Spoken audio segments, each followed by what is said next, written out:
Banyak gereja tidur, banyak gereja ada di zona nyaman, banyak gereja apatis, banyak gereja seperti jemaat di Efesus. Tuhan bilang apa? Engkau giat, engkau menderita, engkau begini begitu, tapi engkau telah jatuh dan kehilangan kasih yang semula. Kadang-kadang aktivitas luar menipu, Bapak Ibu terkasih. Kelihatan bergerak, tapi seperti mainan, nggak maju-maju. Makanya saya senang dengan sel group tadi, WL bilang. Bergerak, menggembalakan, menjangkau, keren. Itu harus demikian. Memang harus ada kiat-kiat dalam gereja untuk membakar umat.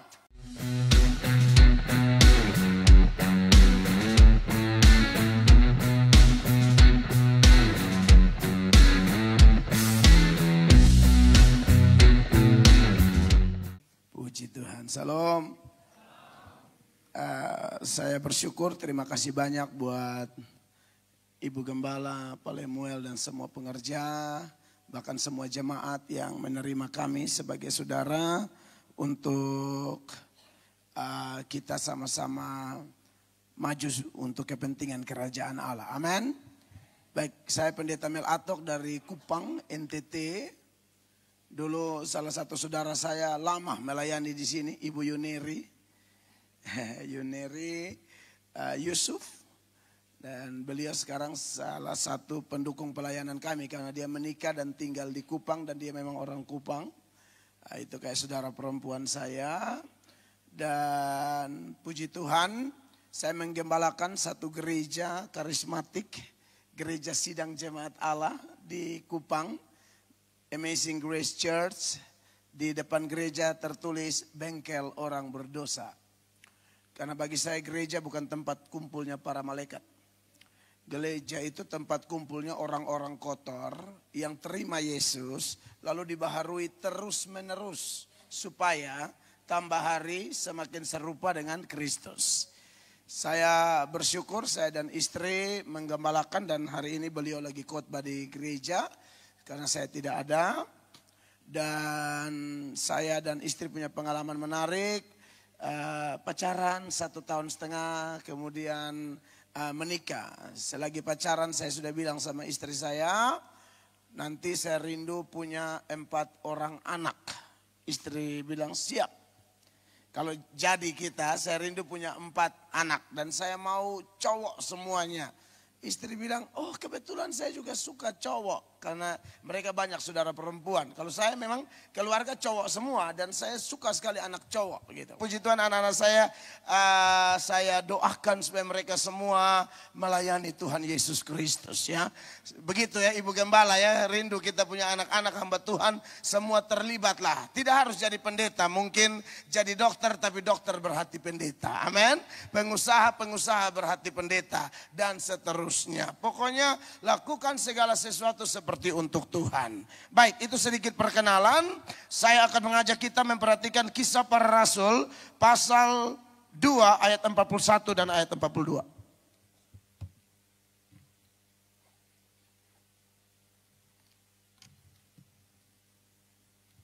Kisah Para Rasul pasal 2 ayat 41 dan 42. Ini kayaknya pemain ayatnya jago nih, cepat. Sama-sama baca 1, 2, dan 3. Orang-orang yang menerima perkataannya itu memberi diri dibaptis dan pada hari itu jumlah mereka bertambah kira-kira 3.000 jiwa. 42. Mereka bertekun dalam pengajaran rasul-rasul dan dalam persekutuan dan mereka selalu berkumpul untuk memecahkan roti dan berdoa. Harusnya sampai ayat 47, tapi saya hanya mengajak kita membaca 2 ayat ini sebagai nats pembuka. Dan saya akan menyoroti suatu tema, yaitu gereja harus bangkit di zaman akhir. Sekali lagi temanya, gereja harus bangkit di zaman akhir. Saya tidak bilang akhir zaman karena itu istilah yang berbeda Bapak Ibu ya. Akhir zaman itu artinya kiamat. Zaman akhir itu adalah satu periode sebelum akhir zaman. Akhir zaman itu akhir dari zaman akhir. Ya, jadi zaman akhir itu periode antara kedatangan Yesus yang pertama sampai kedatangan Yesus yang kedua. Itu namanya zaman akhir atau Alkitab menyebut hari-hari terakhir. Seringkali kita hamba Tuhan salah sebut, tidak sesat sih, hanya salah penempatan. Kalau akhir zaman itu kiamat, nggak ada zaman lagi. Zaman akhir itu periode antara kedatangan Yesus yang pertama yang sudah terjadi 2000-an tahun yang lalu. Dia lahir, dia bertumbuh, dia melayani, dia menderita, dia mati, dikuburkan, bangkit, naik ke sorga. Dan nanti dia akan kembali. Nah, dia kembali itu yang namanya akhir zaman atau kiamat. Sedangkan periode antara kedatangan yang pertama sampai kedatangan yang kedua termasuk zaman di mana kita sedang hidup, namanya zaman akhir. Menuju akhir zaman. Akhir zamannya kapan tidak tahu. Sekarang banyak nubuatan-nubuatan palsu. Dari dulu sudah ada pendiri saksi Yehova menubuatkan Yesus datang 2 kali, nubuat meleset. Salah satu ciri nabi palsu adalah nubuatannya meleset. Nabi asli tidak pernah meleset. Apa yang dia nubuatkan sampai detail-detailnya terjadi sempurna. Itu asli itu. Makanya hati-hati kalau kita ngaku-ngaku dapat penglihatan, dengar suara Tuhan, tahu-tahu nggak kejadian. Minta ampun sama Tuhan, kita sudah terlalu berani pakai nama Tuhan padahal meleset. Nggak boleh. Saya karismatik tulen.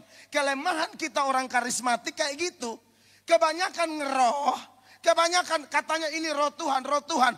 Kadang-kadang dia susah membedah dan membedakan mana roh kudus, mana hati nurani. Mana roh kudus, mana intuisinya. Ini masalah. Kita harus hati-hati di situ Bapak Ibu terkasih. Makanya banyak tuh yang ngaku, saya dapat pendengaran katanya Yesus akan datang. Tahu-tahu nggak datang-datang. Dulu di Bale Endah, Jawa Barat, kita sebut nama karena memang sudah terekspos. Bukan fitnah ini ya. Salah. Kalau orang nggak buat kita ngomong itu secara hukum pun salah. Saya pegiat media sosial, pengkhotbah di media sosial, saya punya tim hukum. Jadi mereka udah ajar saya. Dulu di Bale Endah, Jawa Barat, pendeta mengapin si Buea. Katanya mendapatkan penglihatan. Yesus datang 2003. Tahu pengikut paling banyak dari mana? NTT. Kampung gua. Waduh. Padahal di NTT itu 50 meter gereja, 50 meter gereja, 50 meter gereja, 50 meter gereja. Sama ajaran sesat begitu doang, goncang. Yesus akan datang dan datangnya itu di Kupang. Itu yang saya tidak percaya. Masa Yesus datang di Kupang, gak ada tempat lain. Di satu kampung namanya Pariti. Ibu Yuniari tahu. Jadi itu semua pada datang di Pariti. Jadi yang orang-orang di Pariti udah jual rumah, jual segala macam. Jadi setiap sinode yang ada di NTT itu utusannya untuk menasihati jemaat gereja mereka. Gak ada. Matius 24 ayat 36. Yesus bilang tentang hari dan saat itu tidak ada seorang pun tahu. Malaikat tidak tahu. Bapak tidak, anak tidak tahu. Cuma Bapak yang tahu. Loh bagaimana Pak mengapin tahu? Tidak, ini bisikan langsung katanya. Bayangkan. Anda lihat nih kalau ngomong bisikan ini saya ngeri-ngeri juga kadang-kadang. Dikit-dikit dibisik. Dikit-dikit dibisik. Ini bisiknya yang bertentangan dengan firman. Kalau bisiknya selaras dengan firman, tangkap, itu benar. Ini bisiknya meleset. Ya pada tunggu semua, pada tunggu. Sampai utusan-utusan datang mereka bilang, kami udah siap tuh lampu strongking. Di atas pohon kelapa, benar. Loh kenapa siap lampu strongking? Supaya kalau Yesus turun gak salah tempat. Lu pikir Yesus si buta dari gua hantu? Masa Yesus tidak tahu Pariti, Kupang? Orang dia yang cipta langit dan bumi, amin. Harus pakai lampu strongking. Jadi kalau Yesus, nah itu strongkingnya gitu. Akhirnya nunggu Yesus di Pariti, nggak datang. Akhirnya apa? Pak Mangapin berdoa lagi dan hasil keputusannya telepon ke mereka. Tuhan Yesus bilang nggak jadi. Serius, nggak jadi di Kupang. Jadinya di Bale Endah, maka mereka berangkatlah ke sana menyembah, doa semalam suntuk, doa di tanggal yang ditentukan. Pikir Yesus yang datang supaya angkat mereka bawa ke sorga, tahu-tahu polisi yang datang. Ini kisah nyata ini. Polisi datang dan angkut rame-rame ke tahanan. Ya iyalah. Nah inilah bahayanya. Maka dari itu saudara-saudara, Kapan akhir zaman kita tidak tahu. Sekarang ini zaman akhir menuju akhir zaman. Zaman akhir adalah zaman menuju akhir zaman. Akhir zaman adalah akhir dari zaman akhir yang sedang kita jalani ini. Nah, tema kita adalah gereja harus bangkit di zaman akhir ini. Soal kiamat kapan urusan Tuhan Allah. Urusan kita bangkit. Urusan kita bernyala-nyala. Amin. Kita gereja karismatik Pentakosta, apalagi GBT, udah Betel, Tabernakel lagi, luar biasa, Bethesda lagi. Amin. Ini gak main-main ini nama-nama ini. Ini nama-nama revival semua nih. Nama-nama kebangunan rohani, nama-nama dahsyat. Nama itu harus dahsyat dan isinya harus dahsyat. Amin, kekasih Tuhan. Ini penting Bapak Ibu terkasih. Banyak gereja tidur. Banyak gereja ada di zona nyaman. Banyak gereja apatis. Banyak gereja seperti jemaat di Efesus. Tuhan bilang apa? Engkau giat. Engkau menderita. Engkau begini begitu. Tapi engkau telah jatuh. Dan kehilangan kasih yang semula. Kadang-kadang aktivitas luar menipu Bapak Ibu terkasih. Kelihatan bergerak, tapi seperti mainan, nggak maju-maju. Makanya saya senang dengan sel group tadi, WL bilang, apa? Bergerak, menggembalakan, menjangkau, keren. Itu harus demikian. Memang harus ada trik-trik dalam gereja, ada kiat-kiat dalam gereja untuk membakar umat. Amin, saudara-saudara. Nah, saudara yang diberkati oleh Tuhan Yesus Kristus. Menarik kalau kita bicara tentang ini. Kita membaca nats pembukanya tadi. Kisah Rasul 2 ayat 41-42. Itu adalah teladan atau contoh yang kita ambil. Yaitu gereja mula-mula. Gereja yang dilahirkan atau gereja pertama yang lahir pada hari Pentakosta. Ya, nah saudara, saya mau seberangkan beberapa hal kepada jemaat sekalian untuk kita sama-sama bangkit di zaman akhir ini. Amin. Saya datang, saya rasa ini gerejanya Tuhan Yesus, saya rasa memiliki gereja ini. Saya juga keluarga kerajaan Allah, saya juga dibayar oleh darah yang sama yang membayar Bapak Ibu sekalian. Amin. Saudara mau darah Banyuwangi, darah NTT, atau darah apapun, darah Yesus yang membayar kita. Saya datang dengan motivasi lurus, motivasi tulus. Ya, bisa, saya ini pelawak loh. Saya bisa bikin lucu, tapi iman tidak timbul dari lucu-lucu. Dulu lucu banget saya, Ibu Gembala. 2 jam khotbah tuh ketawa. Sampai ada ibu-ibu datang KKR-nya saya sendirian. Suaminya nggak datang. Pulang suaminya tanya, gimana khotbahnya si pendeta Melato? Waduh, kita nggak tahu apa, pokoknya ketawa aja. Bayangkan, ini kan kasihan. Saya percaya kalau Tuhan punya selera humor, tapi diatur sedemikian rupa sehingga lucu tidak mendominasi, sehingga orang pulang tidak dapat apa-apa, hanya dapat lucunya banget. Tidak bisa begitu. Amin. Kalau lucunya atau humornya menerangi atau mempertajam poin khotbah nggak ada masalah. Tapi kalau lucu mengaburkan poin-poin khotbah, nah itu trouble. Itu masalah besar. Nah, Bapak Ibu jemaat yang diberkati oleh Tuhan Yesus Kristus. Tentu ada banyak teladan yang bisa kita lihat sepanjang perjanjian baru. Bisa teladan jemaat di Korintus, teladan jemaat di Efesus, Tesalonika dan lain sebagainya. Tapi saya memilih teladan gereja pertama. Nah, saudara-saudara, ngomong tentang gereja pertama, saya mau seberangkan beberapa hal. Yang pertama, gereja yang bangkit di zaman akhir menurut teladan gereja ini adalah gereja yang dilahirkan dari pemberitaan firman. Ayat ini secara eksplisit mengatakan orang-orang yang menerima perkataannya itu. Perkataan siapa? Simon Petrus. Perkataan bukan perkataan biasa, itu khotbah. Saudara, pada hari Pentakosta itu ada fenomena-fenomena spektakuler. Tiupan angin keras. Itu di Kisah 2 ayat 1 sampai 13. Tiupan angin keras, lidah-lidah api, bahasa roh yang asli, bahasa roh benar-benar bahasa roh. Ada bahasa Kapadokia, Pontus, Partia dan lain-lain sebagainya. Tapi ternyata fenomena-fenomena spektakuler itu tidak melahirkan gereja. Tidak, saudara tolong baca, periksa. Gereja pertama tidak dilahirkan oleh tiupan angin keras. Gereja pertama tidak dilahirkan oleh lidah-lidah api.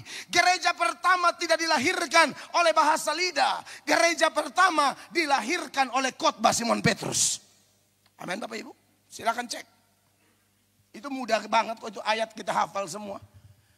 Waktu terjadi 3 fenomena itu, jemaat bukannya bertobat, bingung. Bingung dan apa? Nyindir. Makanya kalau kita lihat di dalam ayat Kisah pasal 2 tuh, ayat 5 dan 6. Ayat 5 bilang begini. Ini waktu mereka lihat, terjadi bunyi-bunyi lalu bahasa roh dan lain sebagainya. Dikatakan waktu itu di Yerusalem diam orang-orang Yahudi yang saleh dari segala bangsa di bawah kolong langit. Ayat 6 sama-sama jemaat. Ketika turun bunyi itu, berkerumun orang banyak. Mereka apa? Bingung, bukan bertobat. Bingung. Mujizatnya asli loh, bukan mujizat palsu. Hanya orang kan belum sanggup menerima. Jadi mereka apa? Bingung. Ya, karena mereka masing-masing mendengar rasul-rasul itu berkata-kata dalam bahasa mereka sendiri. Lalu bukan hanya bingung, tapi mereka menyindir. 2 keadaan ini yang terjadi di hari Pentakosta sebelum Petrus berkhotbah. Ayat 13, lompat ke ayat 13 dari Kisah pasal 2 ini. Dikatakan di sana apa? Tetapi apa Bapak Ibu? Orang lain menyindir. Mereka sedang mabuk oleh anggur manis. Ada yang bingung, ada yang nyindir. Dari fenomena inilah muncullah pembicara luar biasa itu. Jadi khotbah pertama Petrus itu adalah khotbah yang dimulai dari sebuah tanggapan. Jadi sebenarnya Petrus itu apologet. Kalau sekarang ada apologet paling semangat waktu itu Petrus.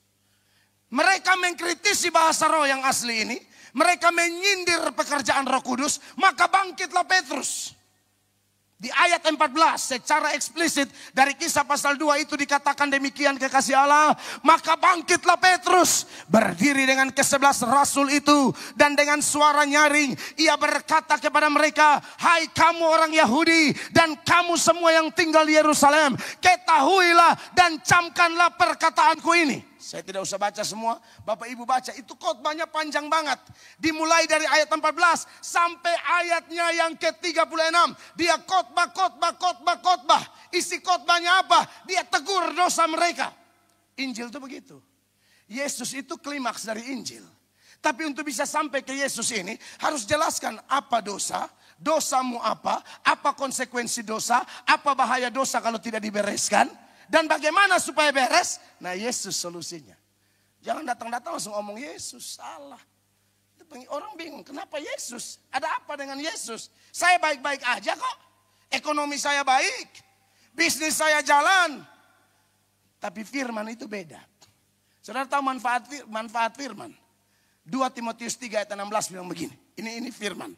Segala tulisan yang diilhamkan Allah memang bermanfaat untuk mengajar, untuk menyatakan kesalahan, untuk memperbaiki kelakuan, dan mendidik orang dalam kebenaran. 2 Timotius 3 ayat 16, ayatnya berbunyi demikian. Sama-sama 2 Timotius 3 ayat 16.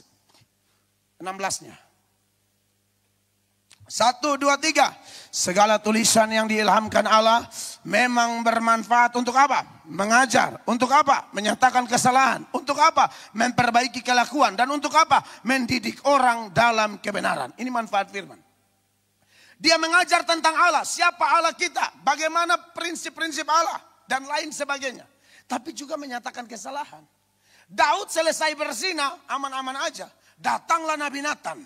Nabi Nathan kasih perumpamaan bla bla bla bla bla bla. Lalu Daud pun terbawa. Lalu Nathan bilang, kau orangnya. Itu khotbah. Itu firman. Firman itu menyatakan kesalahan. Amin. Banyak orang kadang-kadang sampai di titik ini udah tersinggung. Padahal manfaat selanjutnya apa? Memperbaiki kelakuan. Kalau Anda tersinggung Bapak Ibu jemaat, bersyukurlah rohanimu masih hidup. Jangan sudah pendosa besar, khotbah tidak tersinggung lagi. Bagusnya tersinggung. Amin. Ada orang jam doanya berantakan, kita khotbah nggak tersinggung, biasa aja. Harusnya tersinggung. Banyak orang jadi perempuan simpanan, kita khotbah tapi nggak tersinggung. Ngeri banget loh kadang-kadang gereja-gereja perempuan jadi piaraan om. Orang piara tuh kucing, babi, anjing. Ya makanya kalau piaraan kan. Selingkuh kok rasa aman, gak boleh aman. Kamu harus tersinggung. Karena firman Allah itu menyatakan kesalahan. Raja Daud ketika dinyatakan kesalahannya, puji Tuhan. Raja Daud menangis, minta ampun dosa, dipulihkan. Jangan kayak Herodes. Yohanes juga tegur dia, kau ambil istri orang, langsung dipancung kepala hamba Tuhan. Jemaat di sini, Herodes atau Daud? Supaya saya tahu posisi saya gitu. Enggak, kalau Herodes enggak aman nih di Banyuwangi nih. Walaupun air harum kan Banyuwangi, sadap. Tapi kelihatannya Daud semua ini. Amin. Artinya kalau salah ditegur bangkit. Bukan ngomel-ngomel kita. Jadilah pendengar khotbah Petrus. Waktu Petrus khotbah itu teriris hati mereka.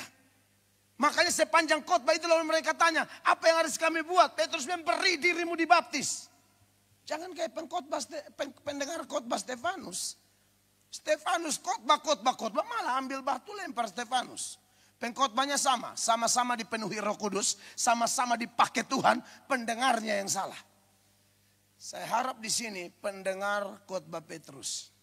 Karena gereja pertama dilahirkan dari firman.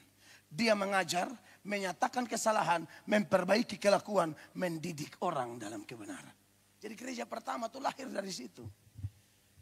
50 tahun GBT Bethesda. Amin Ibu Gembala. Saya percaya gereja ini dilahirkan dengan kebenaran firman Allah. Memang di dalam ayat yang kita baca di Nats Pembuka ada juga mujizat. Itu pasti. Itu suka-suka Tuhan. Tapi maksud saya fondasinya. Kita tidak anti mujizat.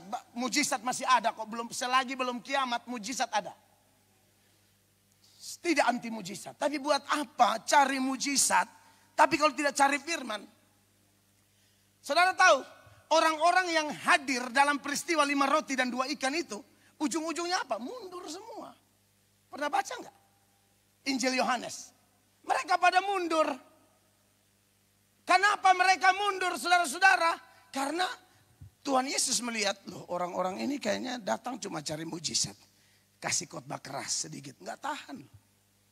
Saya mohon 50 tahun GBT Bethesda, jangan lagi ada bayi-bayi rohani di sini. Kita sudah 50 tahun loh Bapak Ibu terkasih. Jangan lagi cengeng, jangan lagi uring-uringan. Jangan lagi kayak dipengaruhi sampai mau jadi kutu loncat. Dalam nama Yesus bertobat. Harusnya dewasa menjadi tua itu pasti. Menjadi dewasa itu pilihan. Harus milih jadi dewasa. Amin Bapak Ibu terkasih.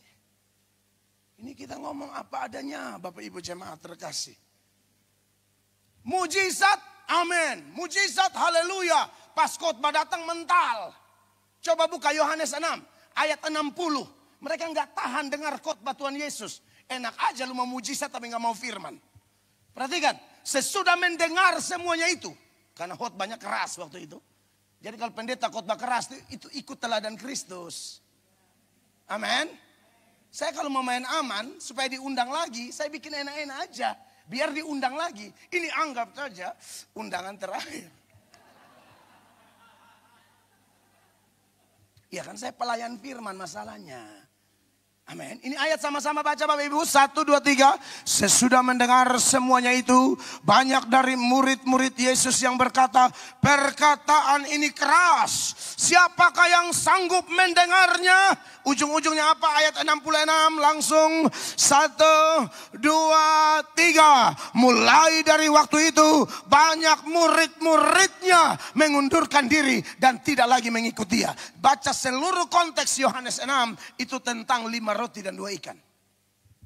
Mujizat mau, berkat mau, kemenangan mau, pemulihan mau, khotbah keras kok nggak mau. Jangan begitu. Mau jadi gereja yang bangkit di zaman akhir harus tahan dengar firman. Iman timbul dari pendengaran dan pendengaran akan firman Kristus. Makanya firman Tuhan harus jadi ujung tombak liturgi kita. Penyembahan luar biasa. bermazmur dengan bahasa roh yang dikaruniakan Tuhan luar biasa. Tapi yang paling menjadi ujung tombak adalah pemberitaan firman. Sebab apa? Gereja pertama yang kita soroti lahir karena khotbah. Makanya saya tanya tadi Pak Lemuel, khotbahnya berapa menit Pak? 45 Pak, saya nambah dikit. Saya bilang sama beliau, begitu harus nambah dikit. Ini kan sekali-sekali saya datang di Banyuwangi. Orang jalan tutup semua, cuma jalur kereta. Macet segala, truk-truk, sudah demo aku lapar gitu. Super truk gitu. Iya kan saudara? Ini kalau penerbangan juga nggak ada, saya tinggal di Banyuwangi. Ganti posisi Yuneri. Pengerjaan di GBT. Bapak Ibu terkasih, harus mau dengar firman. Amin. Dan bukan cuma itu, lanjut saudara-saudara. Yang kedua, gereja yang bangkit di zaman akhir menurut teladan mereka bukan hanya dilahirkan dari pemberitaan firman, tapi mereka juga bertumbuh dari pemberitaan firman. Kita lihat ayat 42 dari Kisah Rasul pasal 2 itu ya. Dikatakan di sana mereka bertekun, Kisah pasal 2:42. Mereka bertekun dalam pengajaran rasul-rasul dan dalam persekutuan, dan mereka selalu berkumpul untuk memecahkan roti dan berdoa. Ada persekutuan, ada berdoa. Tapi Anda lihat yang nomor satu apa? Pengajaran rasul-rasul. Lahir dari khotbah, bertumbuh dari pengajaran. Jadi kalian itu berjalan, menggembalakan, nanti menjangkau. Memang gereja harus begitu Bapak Ibu terkasih. Kita nggak bisa hanya asik-asik di gereja. Harus bertumbuh dari pengajaran. Saya tidak tahu teknisnya seperti apa di GBT. Tapi gereja dengan usia 50 tahun lebih makan garam lah. Sudah lebih pengalaman lah. Memang harus ada begitu. Tadi malam Pak Muel kasih tahu saya, beliau lagi pergi ke sel group dan lain sebagainya. Terbaik. Di sel group itu selain ada kesaksian. Tapi kesaksian-kesaksian kita memang difilter pakai firman. Di situ ada pengajaran. Kalau di gereja tempat saya Ibu Gembala, 1 bulan pokoknya harus tanya jawab. Jadi semua khotbah saya itu boleh dikritisi Bu. Kalau saya Bu ya. Boleh banget. Karena jemaat tidak boleh menjadi jemaat yang pokoknya percaya aja deh. Kalau ini pendetanya udah di YouTube, terkenal, pasti khotbahnya benar. Nalarnya sesat. Benar tidaknya sebuah khotbah back to the Bible. Bukan popularitas orang itu. Bukan seberapa besar gereja yang dia pimpin, berapa banyak kuantitasnya, no. Apa-apa diteliti. Emang boleh Pak, kalau kita teliti khotbah pendeta ya boleh. Memang harus begitu. Khotbah ini kan memberi makan. Jangan semua orang yang kasih Anda makan nasi bungkus Anda terima aja. Nggak tahu kalau nasi bungkus itu 3 hari. Habis makan langsung muntah-muntah. Begitu pula makanan rohani. Jangan asal terima saja. Pasti. Siapa bilang pasti? Ingat loh. Setan itu bekerja gila-gilaan. Kalau ada Mesias asli, ada Mesias palsu. Kalau ada nabi asli, ada nabi palsu. Kalau ada rasul asli, ada rasul palsu. Kalau ada pengajaran asli, bisa ada pengajaran palsu. Kalau ada mujizat asli, bisa ada nggak mujizat palsu? Bisa. Tunjukkan datanya. 2 Tesalonika 2 ayat 9. Pemain ayatnya cepat nih. Sama-sama baca Bapak Ibu. 1, 2, 3. Kedatangan si pendurhaka itu adalah pekerjaan iblis. Garis bawah ya. Pekerjaan iblis. Pekerjaan iblis menghasilkan apa dalam ayat ini? Dan akan disertai rupa-rupa perbuatan ajaib, tanda-tanda, dan saya ngomong back to the Bible. Saya khotbah, saya bertanggung jawab. Khotbah saya diposting di media. Saya rela dikritisi. Karena ini tanggung jawab besar. Jarang ada ayat bilang jemaat palsu. Yang ada itu apa? Nabi palsu. Kenapa? Karena ngomong. Nubuatan tentang nabi palsu. Di dalam Wahyu dikatakan apa? Mukanya tuh domba. Pas buka mulut naga. Itu gambaran apa? Kelihatan baik pas ngomong sesat. Makanya saudara jadi jemaat harus lahir dari khotbah. Tapi bertumbuh dalam khotbah. Dan waktu bertumbuh ini harus ada ketelitian di sini. Saya contohkan satu jemaat di dalam Kisah Rasul. Pasal 17 ayat 10. Ini jemaat di kota Berea. Ini jemaat keren banget. Lebih baik dari jemaat di Tesalonika. Karena mereka sangat hormat firman. Sambut hamba Tuhan luar biasa. Tapi bukan asal sambut. Saya hargai hamba Tuhan. Saya welcome dengan khotbahnya. Tapi saya teliti dulu. Ini keren. Makanya ketika Pak Lemuel tanya saya. Untuk kegiatan besok. Untuk seminar hamba Tuhan itu. Apa temanya Pak Mel? Tema saya adalah awasi dirimu, awasi ajaranmu. Dua hal ini. Besok kita akan bahas. Hamba Tuhan harus begitu. Kisah 17 ayat 10. Jemaat baca ayat 10, saya minum air. Satu, supaya maksudnya saudara diberkati, saya juga. Jangan Anda diberkati, saya IGD. Gimana sih? 1, 2, 3.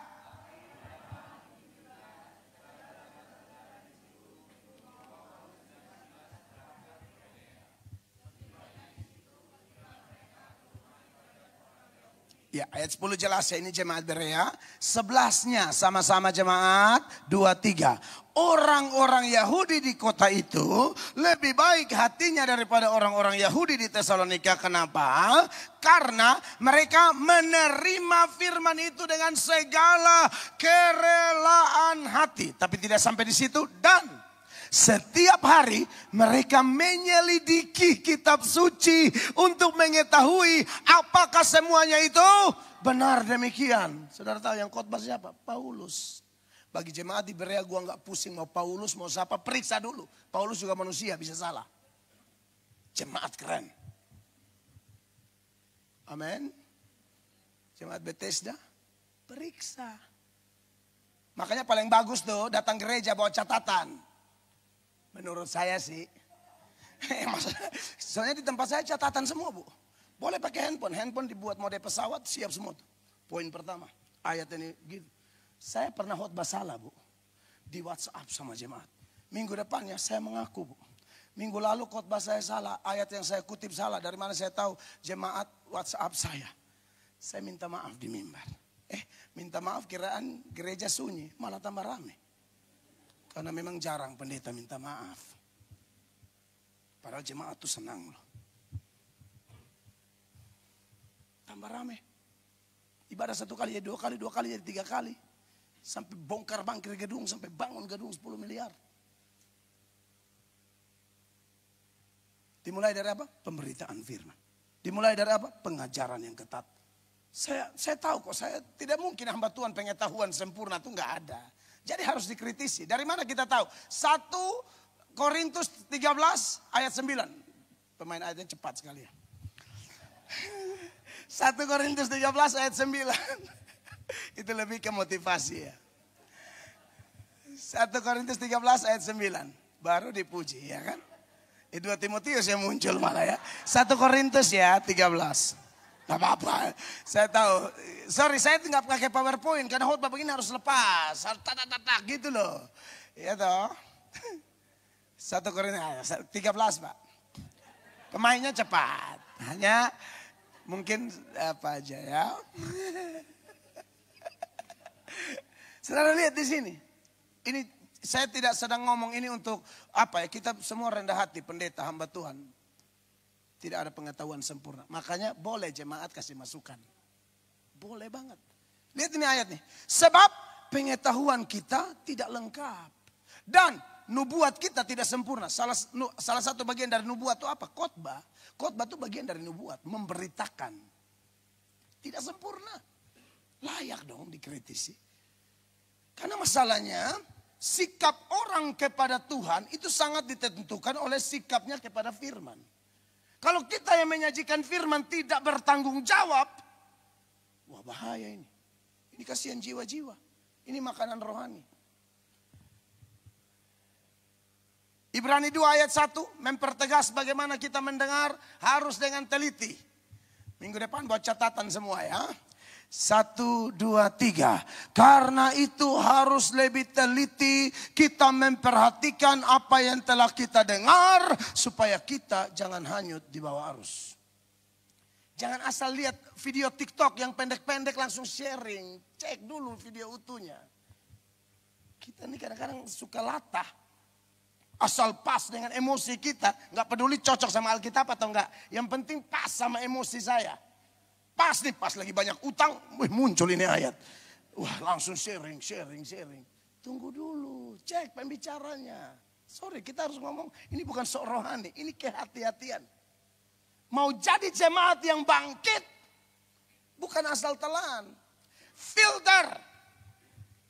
Amin, Bapak Ibu terkasih. Ya nabi palsu begini banyak. Sudah ada ke seluruh dunia. Dan harus tahu roh apa yang memimpin mereka. 1 Yohanes 4 ayat 1. 1 Yohanes 4 ayat 1. Dikatakan demikian. Saudara-saudaraku yang kekasih, janganlah percaya akan setiap roh, tetapi ujilah roh-roh itu, apakah mereka berasal dari Allah. Sebab banyak apa? Nabi-nabi palsu yang telah muncul dan pergi ke seluruh dunia. Nabi palsu itu apa? Banyak, ayat ini bilang. Kapan surat ini ditulis? Tahun 90 sampai 95 Masehi. Sekarang 2025 Masehi. Kalau 90 sampai 95 Masehi aja, nabi palsunya udah banyak, sekarang lebih banyak. Kebenaran itu melahirkan kebenaran, kepalsuan akan semakin beranak cucu kepalsuan. Jadi kita waspada Bapak Ibu. Alkitab hanya ada 2 jalan, sempit dan lebar. Mana yang menuju ke surga? Yang sempit. Benar tuh dikit, yang lebih banyak yang sesat. Itu fakta, saya tidak menghakimi ini. Saya ngomong pakai data. Yang hakim itu firman, bukan saya. Saya hanya bantu copy paste. Amin Bapak Ibu. Jadi kalau mau bernyala-nyala di zaman akhir ini, harus kuat di sini. Ya, nabi palsu banyak banget. Tapi jangan takut, kita punya Roh Kudus. Amin. Roh Kudus itu datang untuk membawa kita ke dalam seluruh kebenaran. Dan Roh Kudus itu yang ada di dalam kita lebih besar dari roh apapun yang ada dalam dunia ini. Ayat 4 yang tadi Pak, 1 Yohanes 4 ayat 4. Roh Kudus ini yang membuat kita mengalahkan nabi-nabi palsu. 1, 2, 3. Kamu berasal dari Allah, anak-anakku, dan kamu telah mengalahkan nabi-nabi palsu itu. Sebab apa? Roh yang ada di dalam kamu lebih besar daripada roh yang ada di dalam dunia. Ayat 5 jemaat, baca. 1, 2, 3.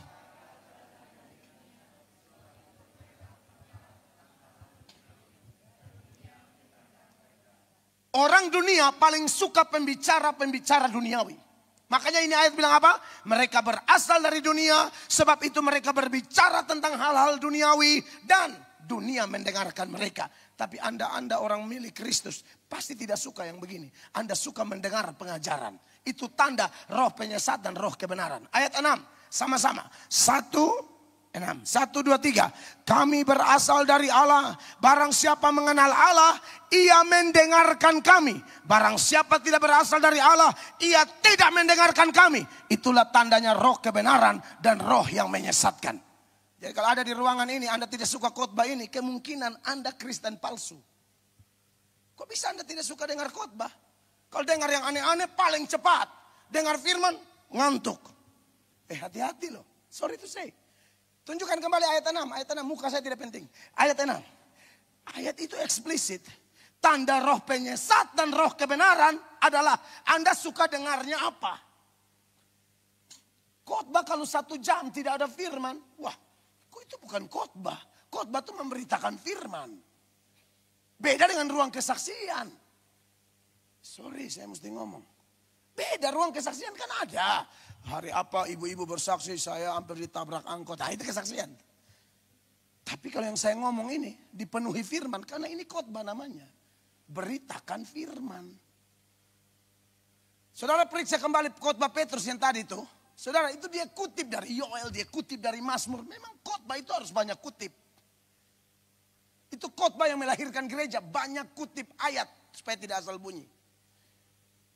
Dan ini ayat bilang, kami berasal dari Allah, kata Yohanes. Barang siapa mengenal Allah, ia mendengarkan kami. Tidak mungkin dia tidur waktu hamba Tuhan khotbah. Tidak mungkin dia acu tak acu. Amin. Karena roh yang ada dalam dia roh kudus. Kecuali yang ada dalam dia bukan roh kudus. Sehingga pembicara dipimpin roh ngomong, dia tidak mau dengar. Tapi di sini tidak sih. Amin Bapak Ibu. Harus begitu dong. 50 tahun loh gereja ini. Periksa keadaan kita. Masih selera sama firman? Masih rindu firman? Itu tanda Anda hormat Tuhan atau tidak? Ini isi hatinya dia. Pak Lemuel tulis buku. Saya lihat bukunya saya buang. Itu tanda saya tidak hormat dia. Atau sebaliknya, saya punya buku Pak Lemuel. Melatok. Bukunya dibuang ke kali. Pak Lemuel tidak hormat saya. Anda tidak peduli ini? Anda tidak peduli ini? Jarang baca Alkitab di rumah? Anda tidak hormat Tuhan Allah. Tapi berkatnya Anda mau. Sembuhnya Anda mau. Mujizatnya Anda mau. Bisnis maju Anda mau. Kenapa ini Anda tidak mau? Periksa hidupmu Bapak Ibu. 50 tahun loh gitu. Banyak gereja tuh gitu Bu. Manja banget. Maunya berkat, berkat, berkat. Saat teduhmu berapa pasal? Saya di tahun ini nih sudah baca Alkitab masuk ke 4 kali. Tahun ini nih. Sudah sampai di kitab Raja-Raja. 1 hari 1 jam saya baca Alkitab. Doa 2 jam. Gak bisa saya pembicara keliling gak doa. 1 hari itu 24 jam. Jangan perpuluhan uang saja. Perpuluhan waktu juga. Minimal 2, sekian menit itu untuk Tuhan Allah. 2 jam, sekian menit. Dikasih bernapas cuma-cuma. Masih hidup semua toh? Iya itu karena Tuhan belum tekan di atas kan. Tombol jantung kita ini kan di atas. Dia tekan di atas, putus di bawah. Maksudnya mati gitu loh. Tapi kan masih hidup toh. Biar segala yang bernafas memuji Allah. Memuji sesuai firman.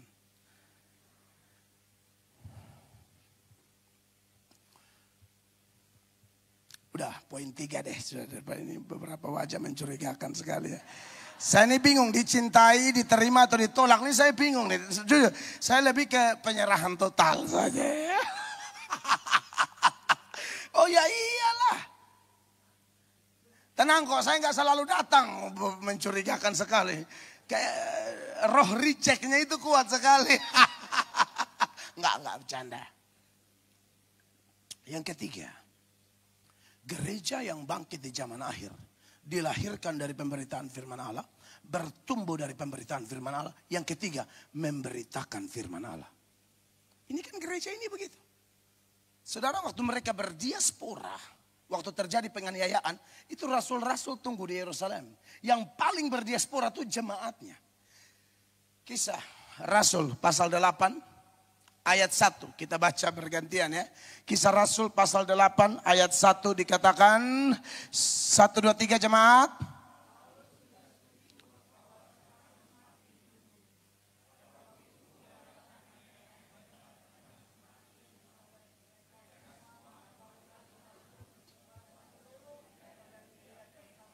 Mereka semua tersebar kecuali rasul-rasul tetap di Yerusalem. Kemungkinan memang Tuhan suruh tetap di Yerusalem. Tidak secara eksplisit dibukakan di sini. Tapi rasul-rasul bukan mau main aman. Tapi memang mereka ada perintah khusus sepertinya. Tetapi jemaat-jemaat yang 3.000 tadi itu yang bertobat tuh. Berdiaspora. Latar belakangnya juga beda-beda. Petani, nelayan, ibu rumah tangga. Tidak banyak rohaniwan. Jemaat yang berprofesi seperti itu. Tapi semangat penginjilannya luar biasa. Langsung ayat 4 aja Pak. Dari kisah 8 ini. Dikatakan mereka yang tersebar itu menjelajah seluruh negeri itu sambil memberitakan Injil. Makanya terjadi multiplikasi.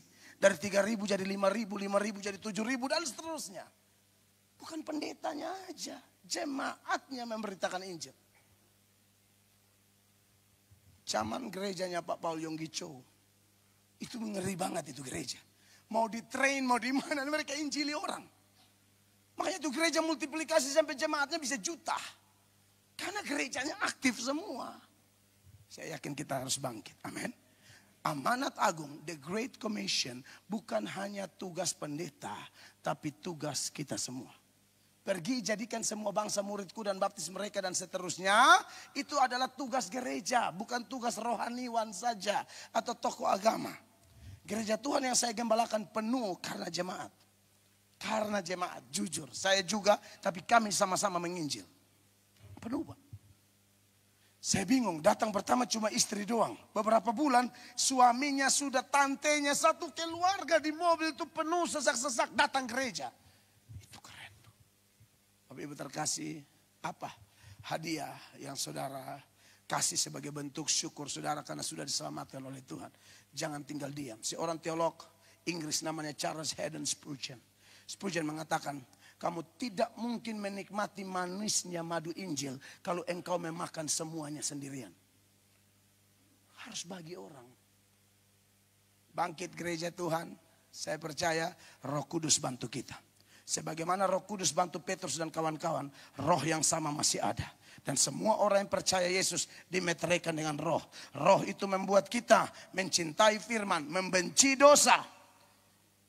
Dan juga membuat kita bangkit menjangkau jiwa-jiwa. Kiranya khotbah yang saya yang sederhana ini memberkati kita. Beri tepuk tangan yang meriah bagi Tuhan Yesus. Saya selesai, sore saya masih khotbah di sini. Mari kita berdiri bersama-sama, Bapak Ibu terkasih.